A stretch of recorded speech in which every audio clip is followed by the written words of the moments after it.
পাকিস্তানের বিপক্ষে পাহাড় সম টার্গেট দাঁড় করালো বাংলাদেশ। মুশফিকুর রহিম ও লিটন দাসের ব্যাটে ভর করে জয়ের দ্বার প্রান্তে এখন টাইগাররা। অন্যদিকে সিলেট টেস্টে এখন জিততে হলে ইতিহাস গড়তে হবে বাবর আজম, মোহাম্মদ রিজওয়ানদের। তাসকিন, নাহিদ রানা, মিরাজদের বিপক্ষে করতে হবে অতি মানবীয় ব্যাটিং।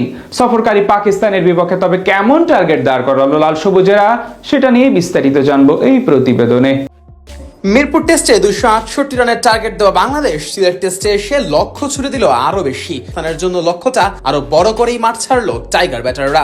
156 রানের লিড নিয়ে সোমবার মাঠে নামে শান্ত ও মুশফিক। পেসার সহায়ক কন্ডিশনে সকালে অবশ্য বেশ ভুগতে হয় এই দুই ব্যাটারকে, তবে তাতেও লাভ হয়নি। দ্রুতই বিদায় নেন শান্ত। খুররাম শাহজাদের করা দুর্দান্ত এক ডেলিভারিতে এলবিডব্লিউর ফাঁদে পড়েন টাইগার এই দলনেতা। রিভিউ নিয়েও রক্ষা পাননি এই ব্যাটার। 46 বলে 15 রানে ফেরেন শান্ত, তবে এরপর প্রতিরোধ গড়ে তোলেন মুশফিক ও লিটন। দুজনে মিলে পাকিস্তানি বোলারদের চাপ সামলে খেলতে থাকেন অনায়াসে।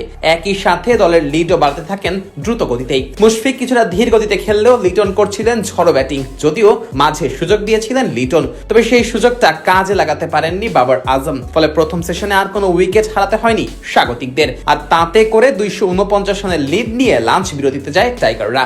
লাঞ্চ বিরতির পর এসে অর্ধশতকের দেখা পান লিটন। খানিক পরেই 50 স্পর্শ করেন মুশফিকুর রহিম।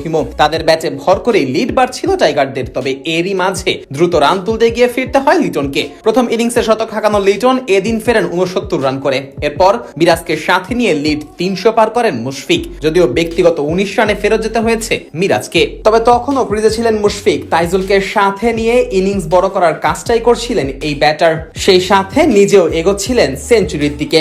চা বিরতির পর এসে সেই সেঞ্চুরির দেখাও পেয়ে যান মিস্টার ডিপেন্ডেবল খ্যাত এই ক্রিকেটার। একই সাথে প্রথম বাংলাদেশি ব্যাটার হিসেবে 3 ফরম্যাট মিলিয়ে 16,000 রানের মাইলফলকও স্পর্শ করেন মুশফিক।